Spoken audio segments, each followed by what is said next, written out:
ሰላም ጤና ይስጥልን። በመላው ዓለም የምትገኙ ኢትዮጵያውያን የዕለቱን ትኩስና ሰበር መረጃዎች ይዘን ቀርበናል።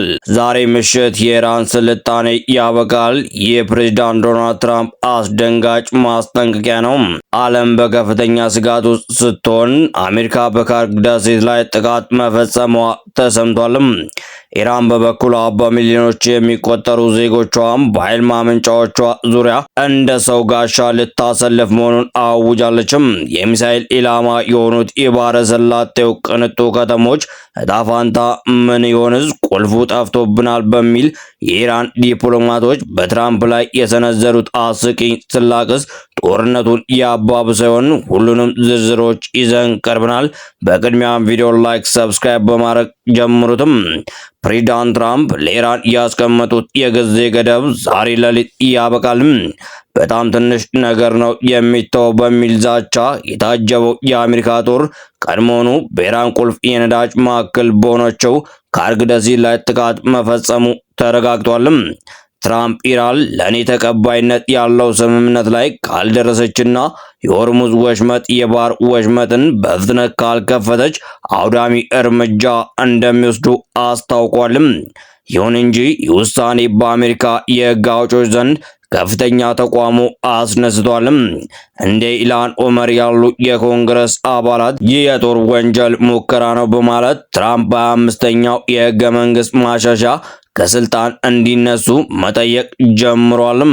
ኢራን ግን ለዛቻው እጅ የሰጠች አትመስልም። የሀገሪቱ የወጣቶች ምክር ቤት በኃይል ማመንጫዎች ዙሪያ የሰው ሰንሰለት ለመፍጠር በዝግጅት ላይ ናቸው። ከዚህ በተጨማሪም የኢራን ዲፕሎማቶች ሆርሙዝ ወሽመጥን እንዲከፍቱ ለቀረበላቸው ጥያቄ ቁልፍ ጠፍቶብናል በሚል በትራምፕ ላይ እያፌዙ ይገኛሉ። በተባበሩት መንግስታት የጸጥታው ምክር ቤት የቀረበው የጥበቃ ውሳኔም በሩሲያና ቻይና ድምፅን በድምፅ የመሻር ቮት ስልጣን ውድቅ ተደርጓልም። ይህም አሜሪካና አጋሮቿን የበለጠ ክርኑ ውስጥ ይከታቸዋልም። ውጥረት በነገሰበት በዚህ ሰዓት የባህረ ሰላጤው አገራት መደበኛ ሕይወታቸውን ለመቀጠል እየታገሉ ይገኛሉ። ኳታር ትምህርት ቤቶችም መልሳ የከፈተች ቢሆንም የኢራን ሚሳኤሎች ስጋት አሁንም አልተቀረፈም። የዓለም ነዳጅ ማከፋፈያ የሆነው የሆርሙዝ ወሽመጥ ከተዘጋ የዓለም ኢኮኖሚ ምን ሊሆንስ ይችላል? ትራምፕስ በእርግጥ ዛሬ ሌሊቱን ጥቃቱን ያጠናክሩት ይሆንስ? እናንተ ምን ታስባላችሁ? ጦርነቱ ወደ ከፋ ደረጃ ይሸጋገራል ወይስ ዲፕሎማሲያዊ መፍትሄ ያገኝለታል? ሀሳባችሁን በኮመንት መስጫ ላይ አስፍሩልንም።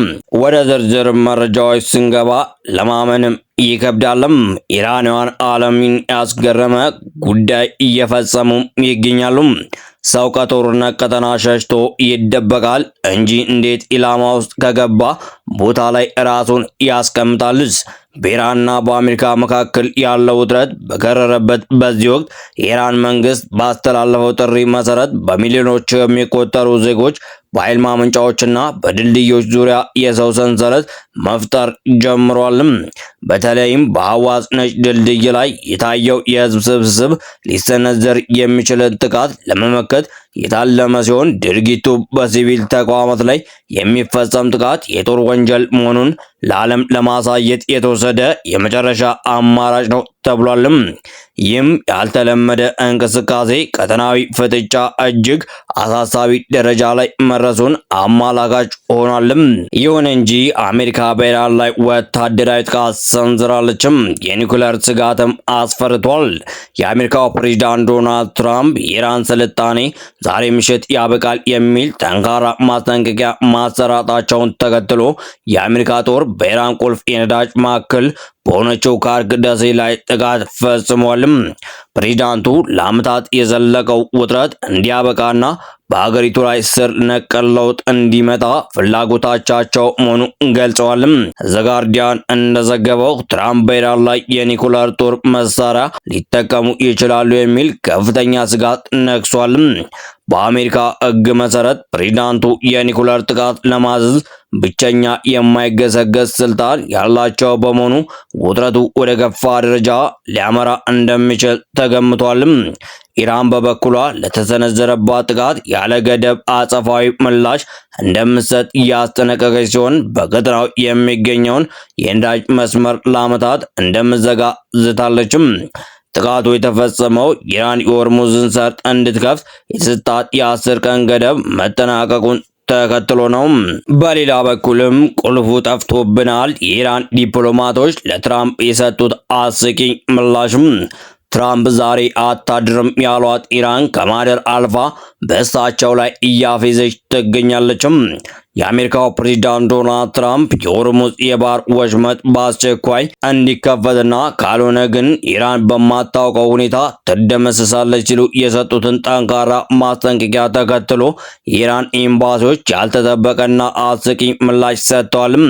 በዚምባብዌ የሚገኘው የኢራን ኤምባሲ በይፋዊ ገጹ ቁልፍ ጠፍቶብናል የሚል አጭር ምላሽ ሲሰፍር፣ በደቡብ አፍሪካ የሚገኘው ደግሞ ቁልፍ ያለው አበባ ማስቀመጫ ስር ነው በሚል ትራምፕን የሚያሾፉ መልእክት አስተላልፏልም።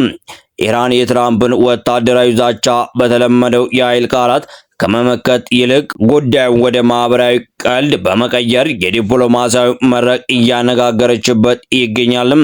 ይህ አካሄድ በከፍተኛ የጦርነት ስጋት ውስጥ ባለችው መካከለኛው ምስራቅ አዲስና ያልተለመደ የዲጂታል ዲፕሎማሲ ክስተት ሆኗልም። እንዲሁም በሆርሙዝ ላይ ለተመድ የቀረበው ውሳኔ በሩሲያና በቻይና ውድቅ ሆኗልም። ከምክር ቤቱ አባላት 11ዱ የውሳኔ ሀሳቡን ሲደግፉ ፓኪስታንና ኮሎምቢያ ድምጻቸውን አቅቧልም። ሩሲያና ቻይና ስለተቃወሙት ተቀባይነት ሳያገኝ ቀርቷልም።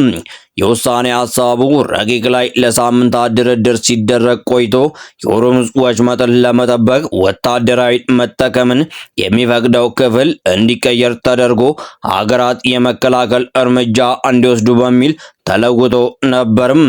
የመንግስታቱ ድርጅት የጸጥታው ምክር ቤት ስብሰባን የባህሬን የውጭ ጉዳይ ሚኒስትር ዶክተር አብዱልላቲፍ ቢን ራሺድ አል ዛይኒ በሰብሳቢነት የመሩት ነበርም። ሰብሳቢው ድምፅ ከመስጠቱ በፊት የውሳኔ ሀሳቡ አዲስ ሁኔታን የሚፈረርም ሳይሆን በሆርሙዝ ላይ ኢራን የፈጠረችውን ተደጋጋሚ ችግር ለማስቆም አስፈላጊ በመሆኑ የቀረበ ነው ሲሉ አስረድተው ነበርም።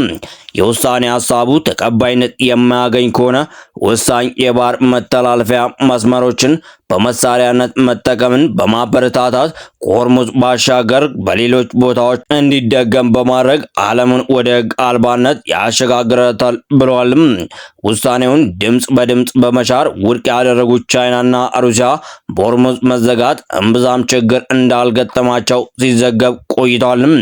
ቻይና በሆርሙዝ ወሽመጥ በኩል መርከቦቻቸው ያለ ችግር መተላለፍ ከቻሉ አገራት መካከል አንዷ ስትሆን ሩሲያ ደግሞ ተጥሎባት የነበረው የነዳጅ ሽያጭ ማዕቀብ በሆርሙዝ መዘጋት ምክንያት ላልቶላታልም። በስተመጨረሻም በአገር ውስጥ መረጃ በኢትዮጵያና በሱዳን ድንበር ወልቃይት አቅራቢያ ሸረሪና በተባለ ስፍራ ባለፉት ቀናት ግጭት መከሰቱ ታውቋልም። ግጭቱ የተቀሰቀሰው በሱዳን በኩል የሚንቀሳቀሰውና አርሚ ሰባ ተብሎ የሚጠራው የትግራይ ታጣቂ ኃይል ድንበር ተሻግሮ ለመግባት ሙከራ ማድረጉን ተከትሎ እንደሆነ ተገልጿልም። እንደ ዘገባው ከሆነ የሱዳን የስደተኞች መታወቂያ የያዙና ቁጥራቸው ከ20 በላይ የሚሆኑ የዚሁ ኃይል አባላት ወደ አካባቢው ሰርገው ለመግባት ሙከራ አድርጓልም። ይህንንም ተከትሎ በአካባቢው ከሚንቀሳቀሰው የመከላከያ ሰራዊትና የተገዜ ዘብ ከተባለ የአካባቢው የጸጥታ ኃይል ጋር የተኩስ ልውውጥ ተካሂዷልም። ለግጭቱ መነሻ ሆኗል ተብሎ የተጠቀሰው በሸረሪና አቅራቢያ የሚገኘው አንድ የጸጥታ ካምፕ የነበረውን እንቅስቃሴ ተገን በማድረግ የአርሚ ሰባ ታጣቂዎች ቦታውን ለመያዝ ባደረጉት ጥረት ነው። ሆኖም ከተደረገው የተኩስ ልውውጥ በኋላ መከላከያ ሰራዊትና ተገዜ ዘብ የጸጥታ ኃይሎች አካባቢው መልሰው መቆጣጠራቸው ተገልጿል። የተረጋገጡ መረጃዎች እንዲደርሳችሁ ሰብስክራይብ እንድታደርጉን በአክብሮት እንጠይቃለን። መልካም ጊዜ እንዲሆንላችሁ እንመኛለን።